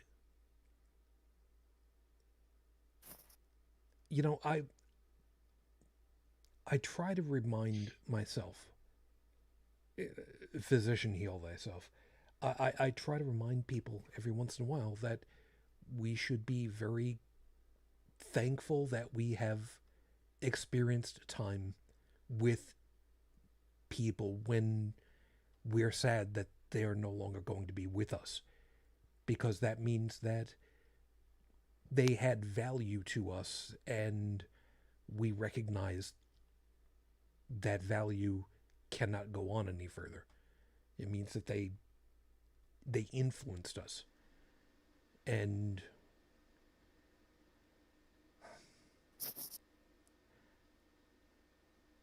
she's one of those people that I would not have been able to do this show without.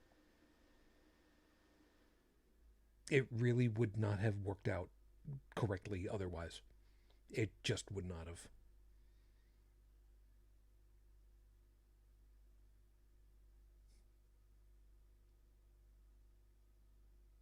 Pain in the ass that she was. But a good pain in the ass.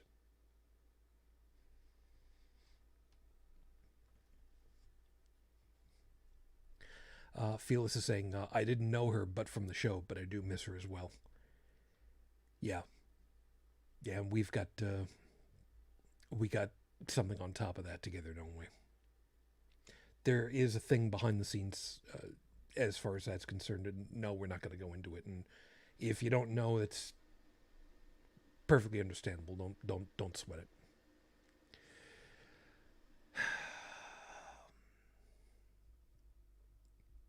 I think this is going to be one of those nights. I'm going to end up rolling this up pretty pretty quickly. Um, I don't I don't know that I've got anything else myself specifically to say about the topic about her and such. So whatever it is that you guys have still got left over, just spew it out at this point. I got no problem whatsoever. Just sitting back now.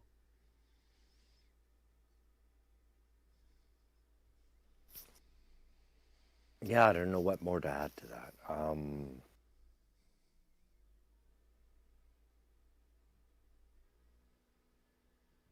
Yeah, I'm still getting over it.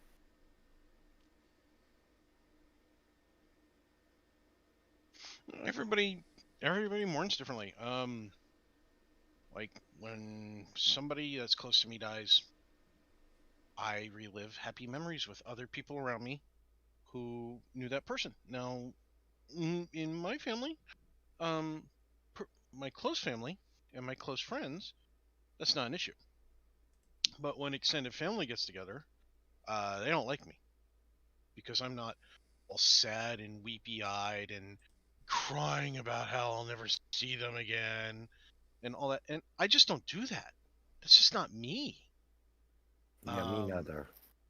And when I was working at another job that I had, I was just trying to make some extra cash. A young lady fell asleep behind the wheel, car drifted in oncoming traffic, died. One of the guys I work with was just like me. You know, he didn't like to get weepy eyed. He didn't like to mope around, get sad, things about that. He'd like to relive the happy memories. And he and I got a stern warning. I'm using nice words here. Okay. From a lack of a better word, an idiot manager about how we weren't being um, sensitive enough to other people's feelings. And what it was is that two other people who knew her were of the type that, you know, they were just upset that she was gone. They cried a lot. That's how they mourned it. But they were taking to offense to him and I talking happily about her and previous conversations and experiences and things that happened. And we were doing it wrong and we were being offensive. Funny, I speaking of these two people that I know, they would be the kind that would have voted for Trump. So yeah, sensitive that motherfucker. Anyway, yeah, who's a snowflake now, princess? But yeah, I mean, it never seems to boggle me that, you know, people look. I'm different. I'm not you. Okay, I can't do what you do. I have to do what I need to do. Okay, and if you can't understand it, I can't make you understand. Well, look who popped in. Yeah. It's Santa Claus. It's Santa Claus. Yeah, I'm so sorry. I set an alarm, went to go crash, and I just woke up. Hey, you're perfect. You can get the last 10 minutes of the whole show all to yourself. No. We Yeah. got a script for you and everything. Yeah. So for the last few minutes, Bridget, hi. Hi. We've covered. Do you feel better? Yeah, we've covered most of the things that that we can think of. You know, all the way from screaming and yelling at protesters in counter protest to invoking the great god Dave motherfucking Foda and Ezekiel. So you get to wake up and basically say, you know what I remember the most about Heretic Woman? Oh, wow. Yes. Meeting her and Dave motherfucking Foda at ReasonCon.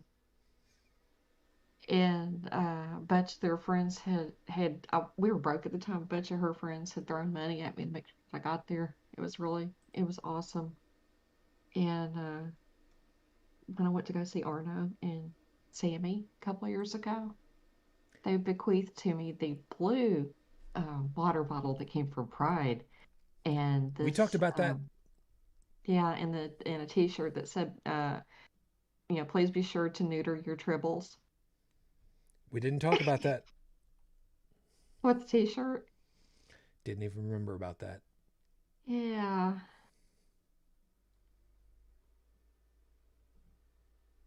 I don't know what it was about her. Well, I guess because she was so special, but when I actually met her at ReasonCon and found out she was probably about an inch shorter than I am, I mean, it was just amazing. And funniest story that I have from there is she and I are in Foda's room talking for hours until the sun came up. And it was, first night that I'd met her, we were talking about Rush and hockey and Tchaikovsky and death metal and all this other stuff, and photos in the corner on his phone, and tweeted something about having two hot chicks in his hotel room, and uh, he's over there on his phone because we're talking about Tchaikovsky and Rush and all this other stuff that he really didn't care about. I can't remember the tweet, but it was funny. Worst Canadian ever. Didn't like hockey, didn't like poutine, didn't like snow, didn't like Rush. I'm like, Well, she was basically female heat misers. So, I mean, yes, fair. That's fair. That's fair. short, round, red hair, kind of exactly the way that, she would basically say, okay, fine, you got me. That's fair. Yeah.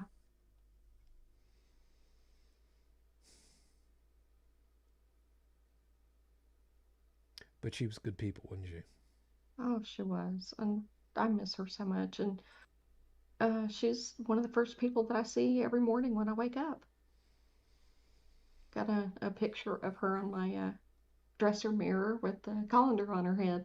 That little headband. See? Talked about. Okay, now, do you remember, did she get her driver's license with that damn thing? I don't believe she did. I'm Damn not it. sure. I could ask Greg Siska. He would probably know. That's fair. That's fair. I don't know, but that's like, the first picture that I see when I wake up, right next to my dad. And yeah. That's fair.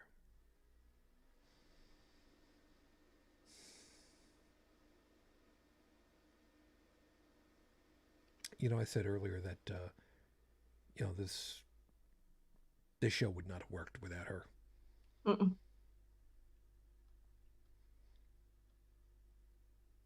Well, she's why I'm here. You, Joseph. Um, let's see. I pulled Joey and Dallin because the Friday night show. I got Tech because he needed to sign his prison release forms. Uh, it's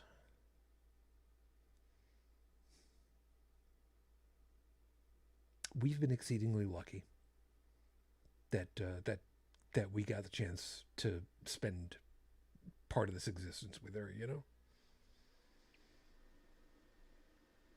Yeah.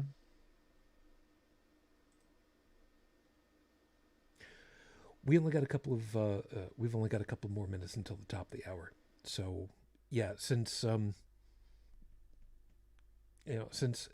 you came in late, like I said, I've been kind of feeding you a couple of pieces over here, hoping that you'd wake up enough that you'd start rolling the rest of the way down. So I forgot to scroll down. See, I'm not even awake yet. Like I said, I just rolled out of bed and I don't know what happened. I'm gonna have to check that out later because I set my alarm for 10:30 my time and it didn't go off.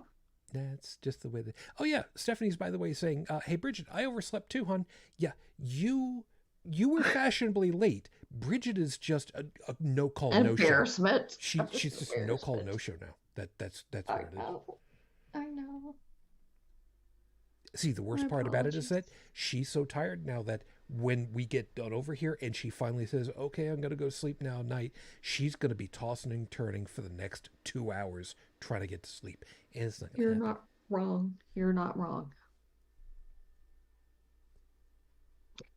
You're not wrong. No, I'm not wrong. So you'll get your revenge. Fine. No, my revenge is you didn't get to help out with the horrible scopes because let me tell you, that would have been fun. Oh, oh. You've got a bookmark. You can take a look at it when we get done because it was worth it. Is there really any last anything that you want to say about her? Reminding you that we're allowed to talk shit about her because she hasn't complained yet, and she's welcome at any time to go ahead and haunt me. She wants Oh, she wants to um, watch me masturbate at 2 in the morning. You know what? Fine, go right ahead. Try that out. some of the best times that I had, even even though everything is virtual, and I only got to see her, that one time and all that. But some of the best times that I had were actually late at night on Facebook. Like if I had insomnia and couldn't sleep, and if she and Photo were up, then we'd be, insulting each other on Facebook and throwing up memes and having, meme wars, and it was fun. I mean, it's just little things like that that I'll remember, like, throwing up the Jolly Roger Canadian flag, and you know, it was the Canadian flag, and instead of having a maple leaf in it, it had like a skull and crossbones on it. I'm not specifically remembering that. I'll have to find that one for you later, but it was hilarious. And so she and Fona and I would get into it and just like have these meme wars late at night when we couldn't sleep. She was a night owl anyway, but I'm generally not. And then stealing some of the memes that she had, like the, infamous Canadian middle finger, and it's like a little mitt sticking up out of the snow, and it says sorry.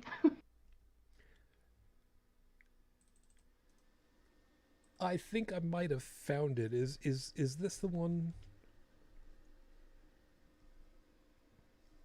Let me see. Yes, that one. Okay, okay, I found it. All right, I'll make sure that's in the show notes. Yes, I know, but I just did the easy way. Arr. But yeah, I mean, I don't know. They just, between her and Fido, they just had such a wicked sense of humor, True and it was that. just a lot of fun.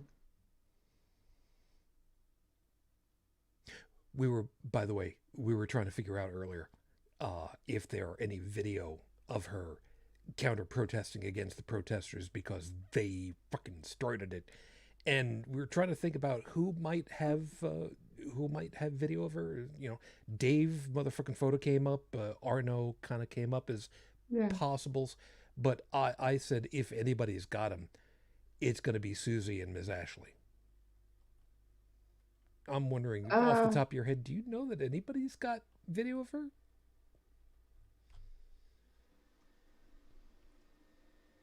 I don't know. I really don't know. Those would be the people that I would think of too, if anybody did. I'll hunt him. I'll hunt him down. I'll go ahead and I'll ask. I'm still upset that the one that we took at ReasonCon didn't come out. That one was going to be hilarious. We were playing ghosts, like these psychics in a cemetery, Oh, and right. Yeah. yeah, and then Dave Fota showed up, dressed as Jesus with the, I don't know if he had a lightsaber or what, I don't remember, but the video didn't come out, and we didn't even know he was hiding in there.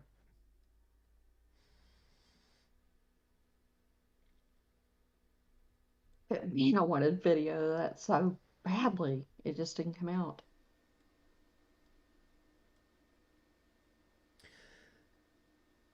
That kind of sucks. I will. I'll put the word out, and I will see if there is a video of her out there somewhere, because it seems only fair that we go ahead and do that. Item last, by the way, for you, Bridget, because we brought it up, and you're gonna have probably one of the best laughs talking about it really quickly.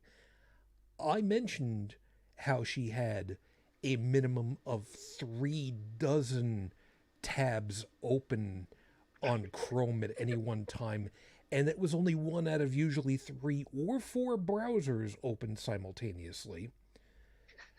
But I think what's probably going to get the best laugh out of you was, as Joseph mentioned, how many times men, especially married Muslim men, would just fawn all over her and beg her attention. Yeah.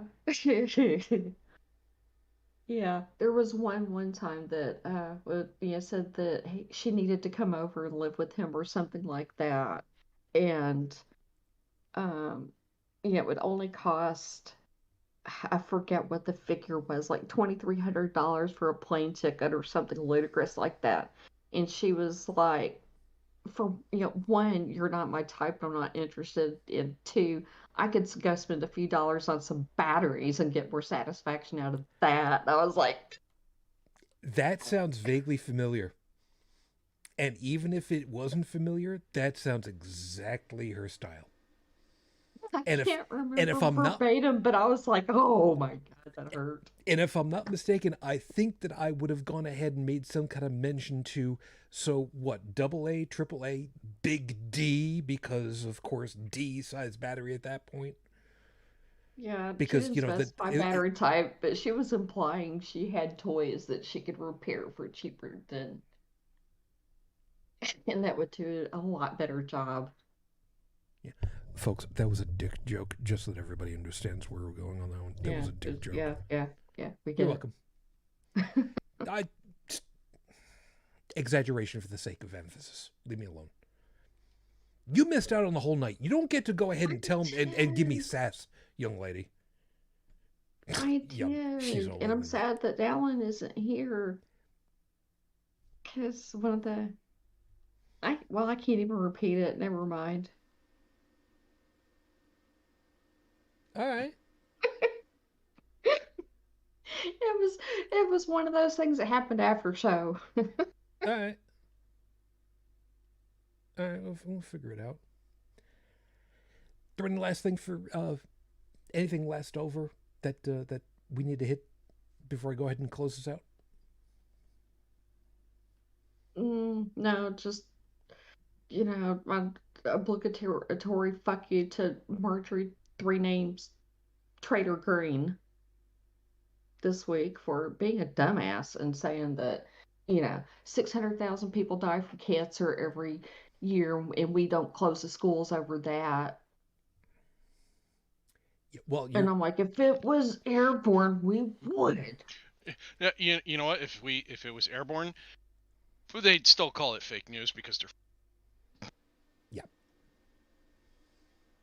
Oh, that's out of the way. I'm done. Okay. I'll leave with this really quickly. I've talked on many an occasion about how I think of life as quote unquote the tapestry of life. It's metaphorical. It's got its settings in mythology, and I know that it's just a way of explaining something.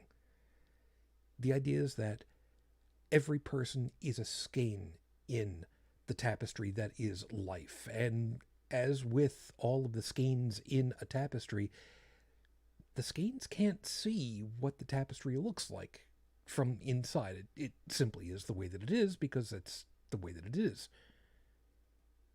And every life holds every other life, even if just briefly, just crossing paths. So we all have our own way. We weasel our way through the tapestry, coloring it, texturing it, however it is that we do, because we exist in it.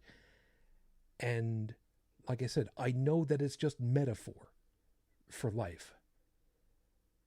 But every skein supports every other. And eventually, at some point, you don't have the ones that supported you.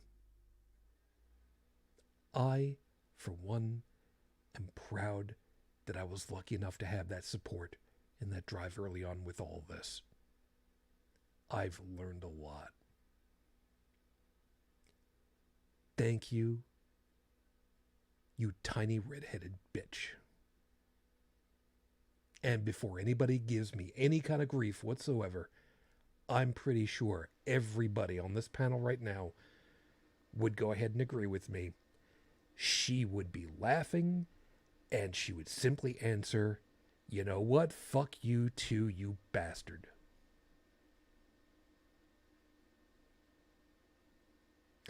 Well, I was muted and laughing, so Tell me I'm wrong. you're not You're not wrong. wrong. You're not wrong. And the thing is I think you actually underplayed it because she probably has something even wittier to say to you that would just make you go, "Oh, damn." She might have even called you a rat bastard. Well, you see, the funny part of it is, I would counter that with, I am a retroactive bastard. Thank you very kindly. And for anybody that goes ahead and says, well, presumptuous much, I actually am. So fuck y'all. And if you want me to explain it, you're going to have to actually ask me to. We need to go. Thank you, everybody, for being with us tonight. This has been fun. I'm sorry that I couldn't have one of those Dean Martin celebrity of the hour signs back behind me, but you know what? We don't have a budget, so screw y'all. We hope that you had yourself a fun time with us and you got something worthwhile to think about for the week ahead. Guys, thanks for being with us. Bridget, since you were the last one in, and you decided that you were going to go ahead and screw around with the way that everything closes, with Mhm. putting your FU out there, really? Yes, yes. Madison Hawthorne. Oh my God. Oh His my he God, Becky. hit well his arguments before it on the is it the Senate floor, no, the House floor, when he was comparing uh abortion to ripping Polaroids away from somebody's hands while the picture was developing, and referred to us women as earthen vessels.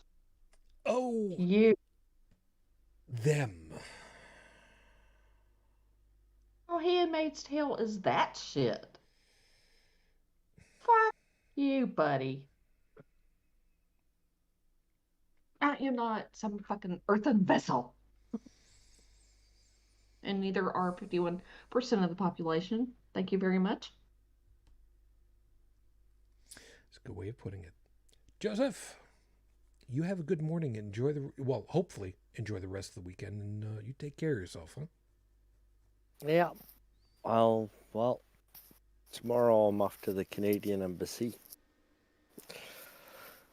for passport renewal. But, yeah. Once every 10 years. I'm glad you clarified that because I was wondering if they got the charges dropped yet. Don't joke like that. International shit, don't joke like that. Yeah. I was talking I about have. his credit card. Huh? Dun-dun-dun. What? Shh. What? Yeah, exactly. Tech, It wasn't my card.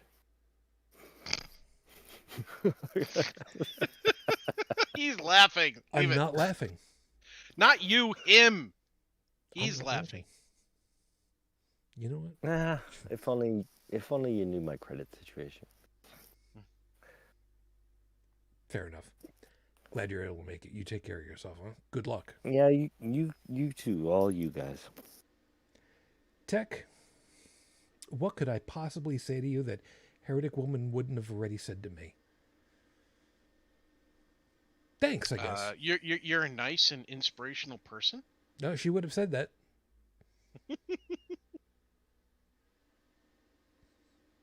She would have also said you're an asshole, but I mean that's kind of par for the course. She's not. She wouldn't be wrong. She either. wouldn't be wrong. I can be an asshole. She wouldn't be wrong. I try not to be a dick. Assholes easier going. Fair. You take care of yourself, man. You stay safe. Too safe, and then it gets boring.